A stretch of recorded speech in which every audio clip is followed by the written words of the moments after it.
Justice Bradley, in statements on Monday and Tuesday, you said comments on gays, AIDS, and denouncing the election of President Clinton you made as a Marquette University student 24 years ago are not, and quoting you, are not reflective of my worldview. What examples can you offer of your changed worldview, please? First of all, I have been spending the last couple of days speaking to the media primarily, but also to certain people individually to express how sorry I am for the sentiments that I expressed a quarter century ago as a young college student.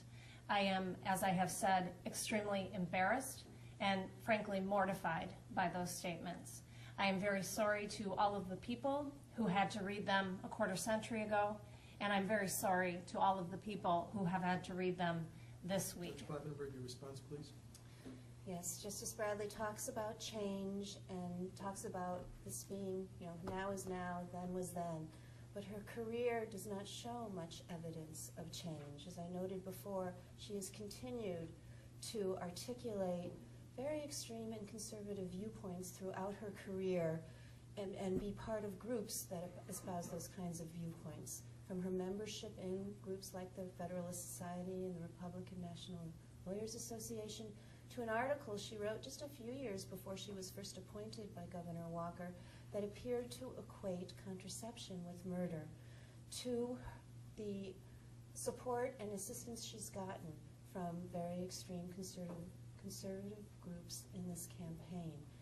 And I, in contrast, have stood up for all of the people of Wisconsin my entire career, and even before I went to law schools. I stood up for what I believed was right for my community, serving in the Peace Corps, starting the federal nutrition program for women, infants, and children in 2 poor rural counties, and being very active in my community as I still am.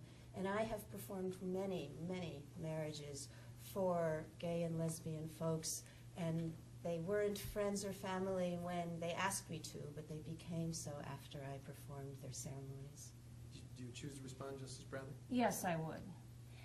The only thing I can conclude from Judge Kloppenburg being so assured that I'm going to introduce my politics and my policy preferences into my judicial decision-making, which I have zero record of doing because I never have, but I think she protests so much along those lines because that is exactly her judicial philosophy.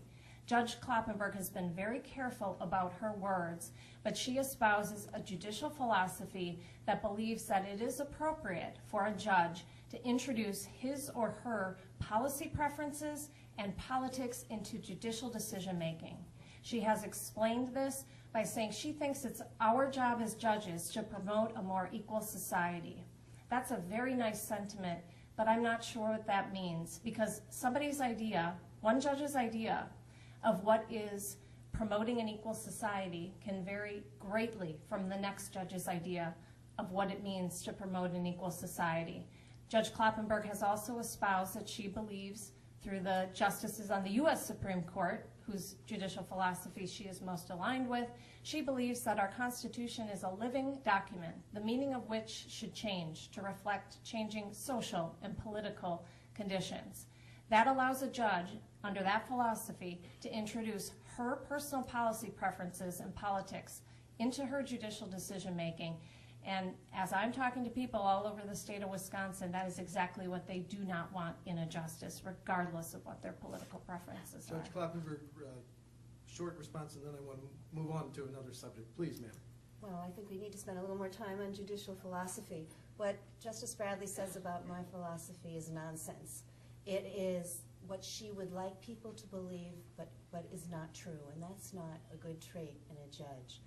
I have a proven track record for 3.5 years issuing decisions as an appellate court judge that shows I'm an independent, fair, thoughtful, and principled appellate court decision maker. Of course, I apply the law as it's written, and I approach every case with an open mind and apply that law to the facts in the case fairly and thoughtfully in a principled and disciplined manner to answer the questions that are presented by the parties. I respect the role of the court as an independent check and balance on the other branches of government, and I have a duty to uphold the Constitution, which represents the will of the people and contains the fundamental principles that define our democracy, that protect our individual rights, and that promote a more equal society.